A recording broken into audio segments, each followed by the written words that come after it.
A few years ago, this chocolate bar cost just $1. Today, the exact same chocolate bar costs $2. Did the chocolate suddenly become twice as delicious? Probably not. So what happened? The answer is inflation. Inflation is the general increase in prices over time. Imagine you have $10.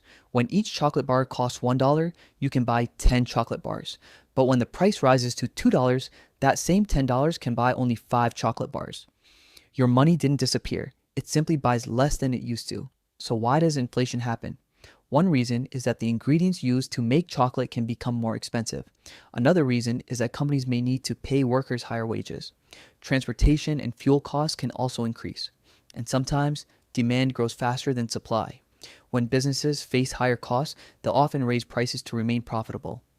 Inflation doesn't affect only chocolate, it affects food, clothing, electronics, housing, and many other things we buy every day.